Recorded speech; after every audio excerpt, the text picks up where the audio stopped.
Hello, I'm Eleni Nota, the drummer of Nervosa, and you're watching Over Music.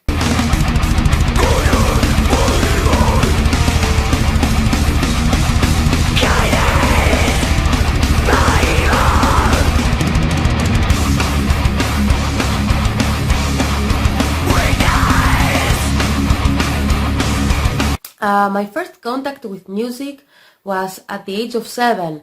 At that point, my mother asked me if I wanted to learn an instrument, and because most of my classmates were playing the piano, I told her I want to play the piano. To be honest, because I'm not coming from a musical background, I didn't know much about music at that age. I didn't even know drums existed as an instrument.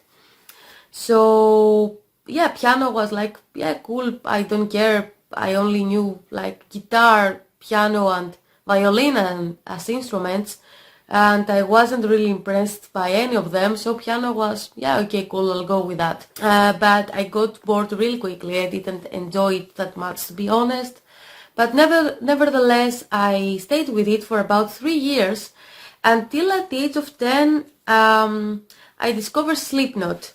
The older brother of my best friend at that age was a metalhead, and he was playing guitar in a local band, and he was introducing us to rock and metal bands, and through him I learned many metal bands like Iron Maiden, Rainbow, Scorpions and many more, and one of them was Slipknot.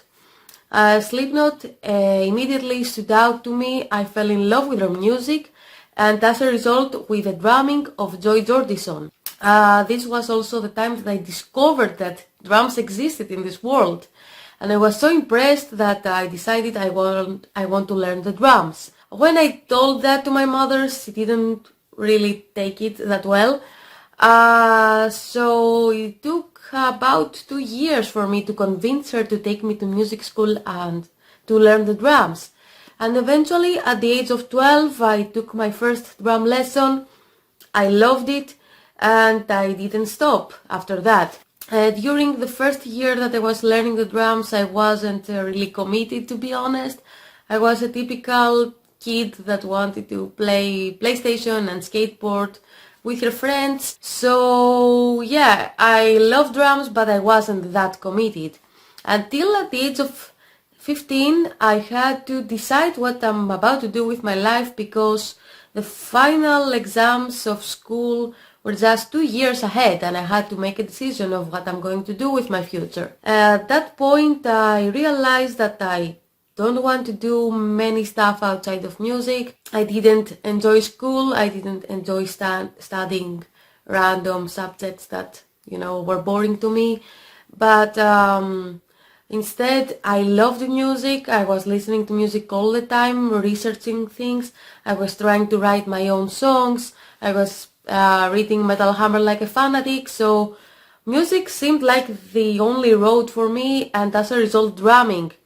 And I decided that if I don't want to be miserable for the rest of my life, I have to take this really seriously, study a lot, and become a professional musician. After that, I started practicing like crazy, insane hours every day during, school days and weekends. Also, I learned theory and music harmony. I wanted to learn all the theoretical stuff in order to be like a more well-rounded musician. And at the age of 18 that I finished school, I moved to the capital of Greece, Athens, and I started studying at Lab Music Education. And after 2 years, I got my degree in music performance and drums. After that, I started teaching drum lessons to children and eventually adults as well. I played with many Greek bands, either as a permanent member or as a session musician. I was really interested in session musicianship because I wanted to make a living out of this, and I succeeded in that. Eventually, I started recording many albums, EPs, and singles. I worked a lot on television as a drummer in house bands in popular Greek TV shows, I toured with pop singers and bands around Greece and Europe. Yeah, I did a little bit of every musical aspect, and I'm really happy for that, because I learned music as a whole through this and not only one aspect. I played many different musical styles. I worked on different areas, in venues, on television, in studios, and yeah, all this have taught me a lot, and I'm really grateful for all the experiences I've gained through this work.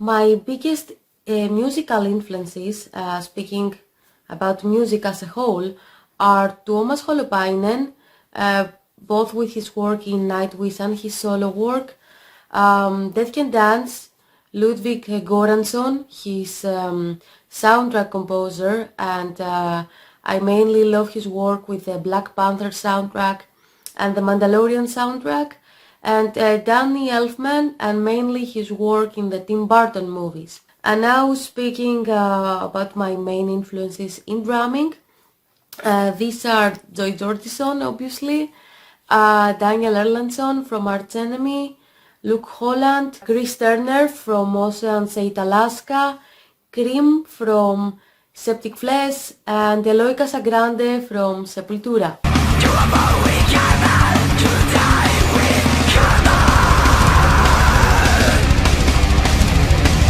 The majority of Perpetual Chaos was composed by Prika Amaral before we went to the studio in Malaga, Spain.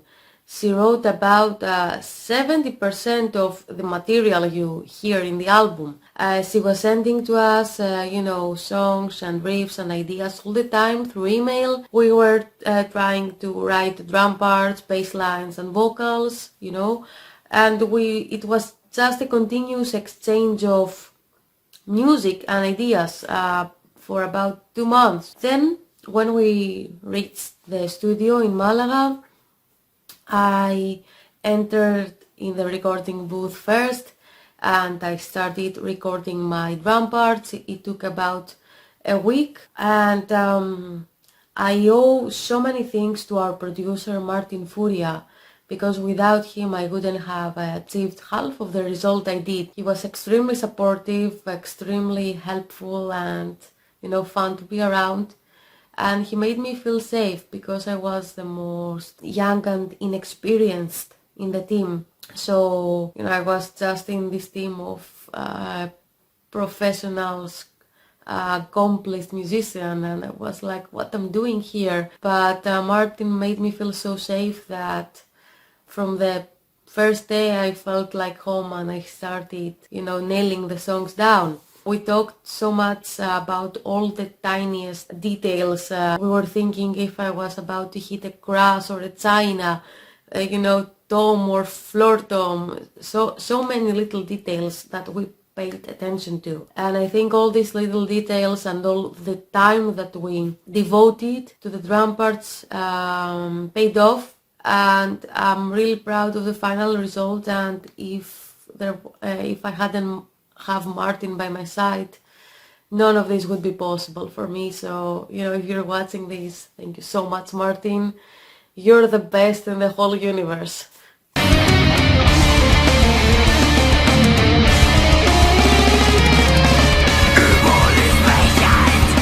Being a part of a band that signed with Napalm Records is, sometimes surreal, because I've been listening to bands that are with Napalm for many years of my life, and suddenly being in Napalm Records, it sounds kind of weird still. I haven't gotten used to it yet. Napalm Records is just extremely supportive. They supported Perpetual Chaos immediately. They really liked it and they backed it up, and they're with us every step of the way. And from what I've heard from Prika Amaral, because she was in Nervosa all those years and I just entered, she told me that Napalm Records was great from the start and they were there for everything. So Also, huge thanks to Napalm Records for supporting every step of our career and the future of Nervosa.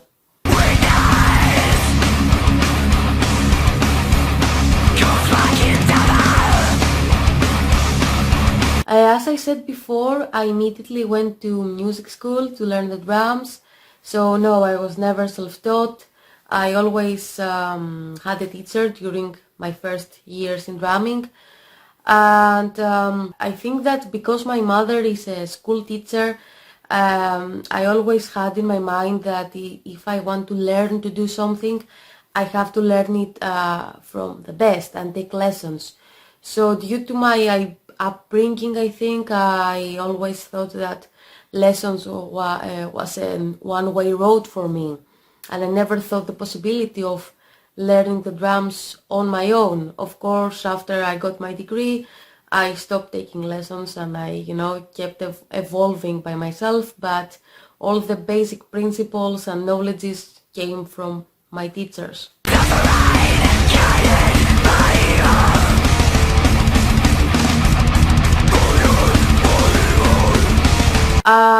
In the beginning, my family wasn't that happy about me wanting to become a musician. Families are like that. They prefer for their children to have, safer, more normal jobs with normal salaries and schedules. And a musician is the extreme of opposite of all these things. I never have a standard schedule. I never have a standard salary. I'm always away from home, working at night or, crazy hours. So, I don't think many parents would be happy about it. So no, the reactions weren't very positive about this decision. And during my first year working as a musician, they weren't very happy. But, as time passes by, they are coming around a bit. They see me being happy and evolving, and I think all parents, when they see their children happy, they start to be happy for them even if they don't like their decision.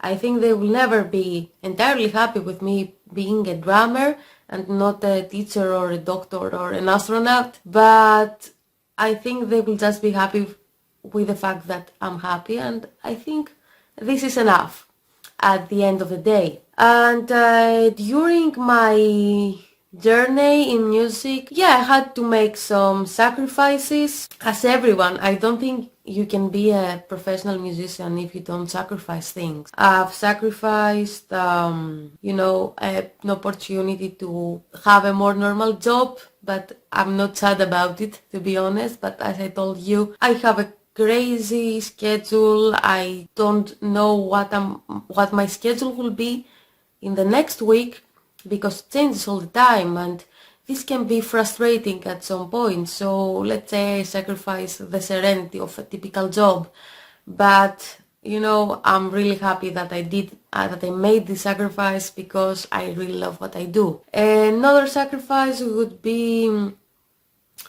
that, it's just small sacrifices. I've sacrificed, maybe vacation and, public national holidays, because I always tend to work during Christmas, Easter and summer. Apart from this year that COVID happened, I wasn't celebrating often Christmas or New Year's Eve or Easter because I was playing at a venue or a hotel or at a restaurant or somewhere, or traveling to play somewhere else. So I've sacrificed, time with friends and family during holidays. I've sacrificed summer vacation. I've sacrificed coffees and partying while I was practicing. Hanging out with friends during my first years being an adult. But I wouldn't change a thing, to be honest. I'm happy. I sacrificed those things and I would sacrifice even more. And I'm sure I will in the future, but I'm really glad about it because I love music and I love drums, and, all the sacrifices in the world don't change the magic of my job.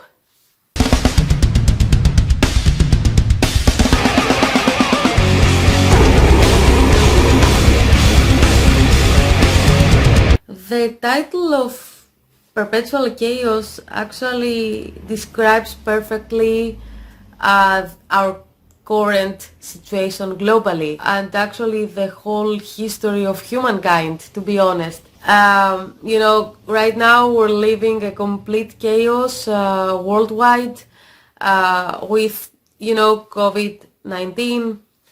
The world is in chaos. Sadly, many people are losing their lives every day, and other people are living in poverty because they cannot work. And also in many countries around the world, we have people protesting and rioting against their governments. Something like this is also happening in my country right now. And yeah, we have also a political crisis in many states because the virus has brought up many political issues that need to be addressed. But apart from the current situation, I think the whole human history is a perpetual chaos.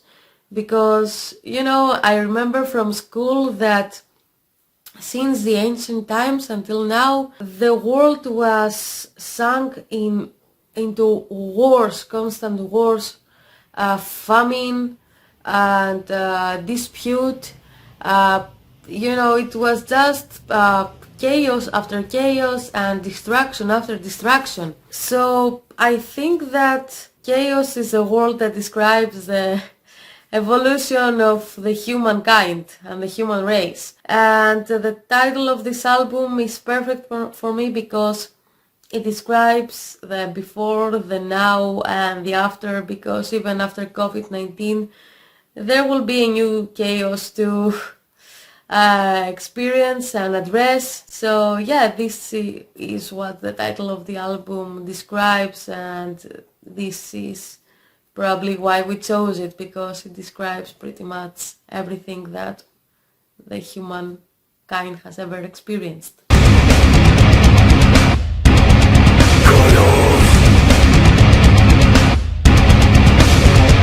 Being a woman in the metal world feels kind of, it's a mix of different feelings.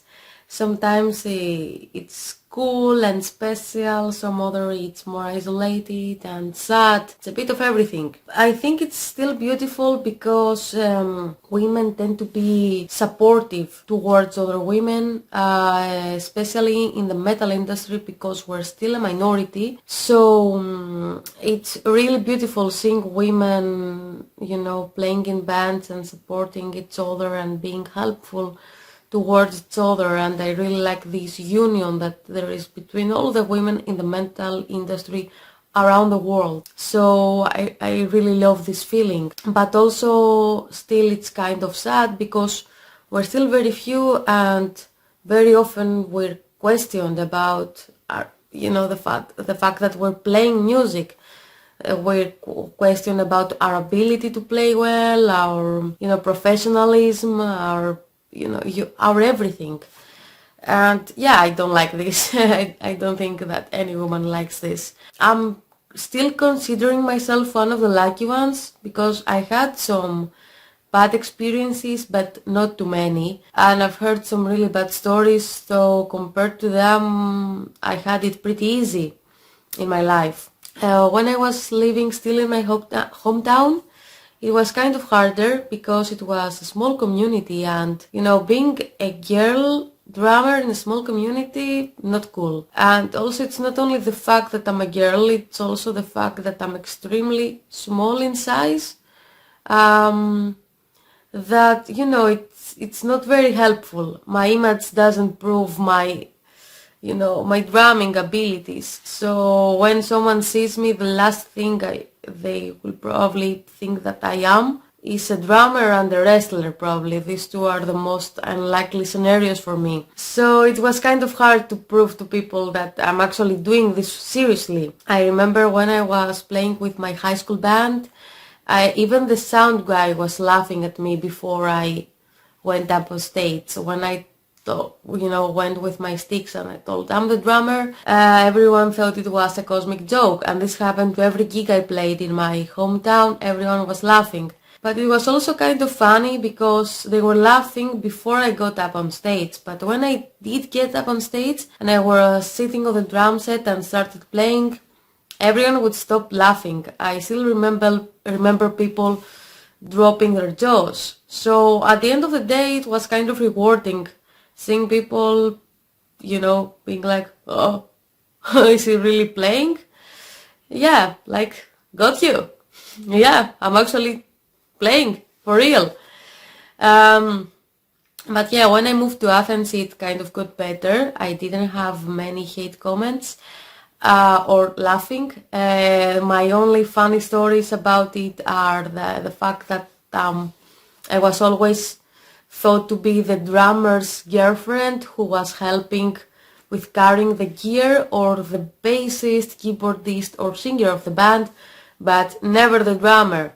When I was going to soundcheck before a live show, everyone was asking me why am I going towards the drum set and not in front of the stage to go to the microphone or grab the bass. So yes, I am still not convincing people to be a drummer before I start playing. But yeah, I think of these stories as funny and not bad. If someone is not directly insulting you, still it's cool. You can think of me as a drummer's girlfriend. Then I will start playing, I will prove to you that you're wrong, and end of story. So still cool for me, but I'm really sending my energy and positive vibes to all women out there that are receiving negative and hate comments every day, and they're still doing their thing, and they're doing their craft and what they love despite the hate that they receive. So yeah, these women are really, heroes and role model to every girl out there that wants to become a musician. So yeah, my heart goes out to you all.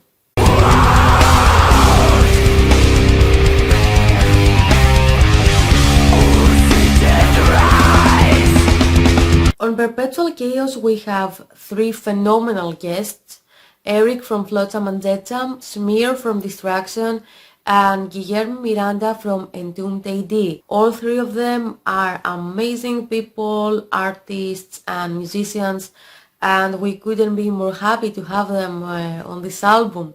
They totally elevated the songs in which they participated. And yeah, Genocidal Command, Rebel Soul, and Until the Very End are completely different songs because of them. So huge thanks to all of them. Unfortunately, we couldn't have Smear and Erik Ak with us in Malaga because due to COVID-19, it was impossible for them to travel and come to Spain. But still, they arranged everything with Martin and Prika, and the result is amazing. And luckily enough, Guillermo Miranda was able to come. So he came to Malaga and he spent with us about a week. And it was amazing because we already had great chemistry with everyone. And when Guillermo came, it was just, the final substance that we needed to have the best of times ever. Guillermo is an extremely happy and smiling person, and the party animal. He was dancing around all day, and he was making everyone smile and laugh all the time. This guy, apart from being a killer guitar player, he's also one of the sweetest and funniest people I've ever met, and thanks to him we had such good times and so many laugh laughter.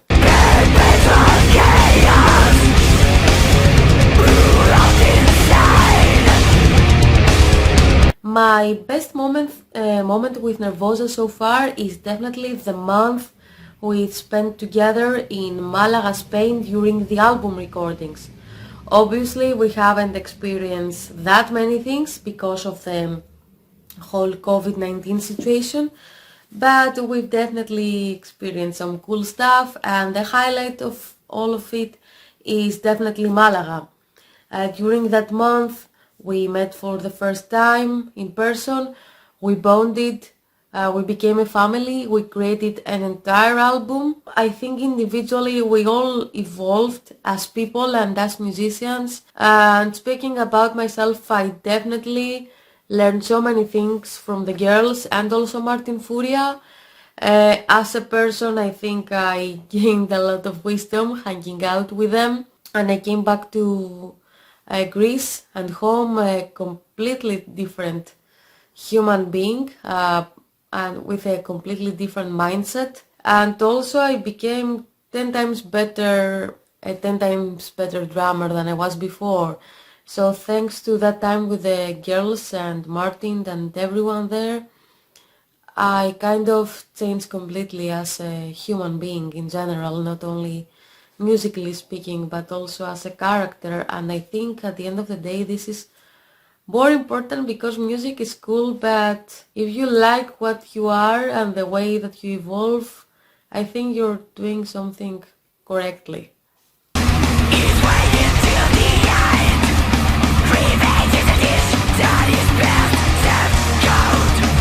In the spring of 2020, the 2/3 of the previous Nervosa formation left the band, as probably you already know, and Erik Ak, the guitarist and main composer of Nervosa, looked for new members immediately. So, you know, Mia, Wallace and Diva Satanica have already told their story about this. My story is that, from what Prika told me, she had previously seen one of my drum covers.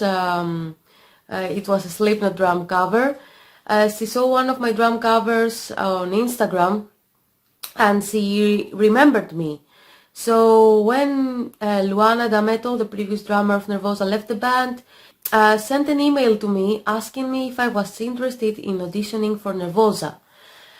This happened during the first of a big series of lockdowns in Greece. It was back in April of 2020, so we couldn't meet in person, and we did everything through video calls. My audition was pretty interesting because apart from performing, I also spoke a lot with Prika. She really wanted to get to know me, to see if we fit as people and characters. And also she asked me to compose the drums for a new song to see if my taste in music suits hers. And you know, the funny thing is that this song turned out to be Venomous. So the first song in our new album is actually was actually my test, my final test to join Nervosa. And yeah, how I feel with joining Nervosa. You know, being a part of the Nervosa family is one of the greatest things I've ever experienced as a musician and as a person at the same time. We fit amazingly as characters, all four of us. And to be honest, I feel like now I have 4 sisters. It's not like they're just my bandmates. They're like family. We're here for each other. We love each other. We speak all the time, despite the fact that each of us lives in a different country. We're really united and we have common goals.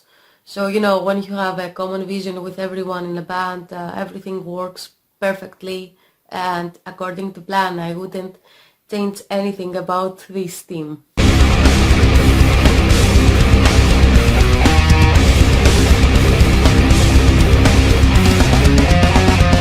Not that I've done everything the right way or that I know many things about this, but I will just share some things I learned throughout the way. The most important thing, of course, is to be devoted and to practice a lot, study many areas of music, many musical styles, and also, you know, study the theoretic part of music, like music theory and harmony, because you need to have a strong base and be well rounded to work with music. Also, you need to be consistent with social media and study a lot about them, because this is how it works nowadays. Even if you're the best musician ever, if you don't work with social media, you don't have a way to promote your work. So yeah, it's a necessary evil. There are so many good tutorials on YouTube. Go check them out because it's one of the most important things you have to do. Not only Instagram, but also Facebook, Spotify, Twitter, and all these different platforms. Apart from that, you also need to be, good with the work you're doing and make your clients happy. If you want to be a session musician or if you want to be a band that records, be kind to the sound engineer, the producer, every guy in the crew that works for you and with you. Be kind to them and do the work fast and well. Because if you don't, you won't be suggested to work the next time. They will choose someone else. And if you're a session musician, listen to your client's needs, listen to his or her references, and don't be lazy or do the work late or just do sloppy work. Be perfectionist because this music is someone else's baby and you need to take care of this baby and deliver it on time and with a good result. So yeah, this is my main advice. Be consistent, be devoted, be friendly, be helpful, and don't be lazy and fool around.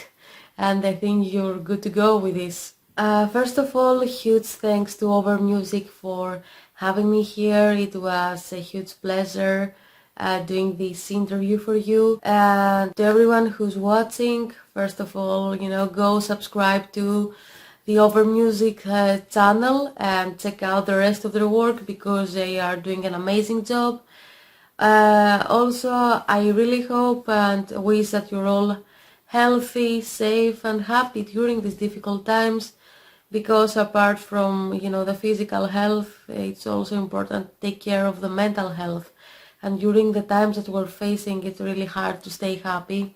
So I wish that you're all happy right now and doing your best. Take care of yourselves and your family and your loved ones, and try to stay creative and productive and listen to as much new music as you can. And I hope I will see all of you really soon during a festival or a live show. Goodbye.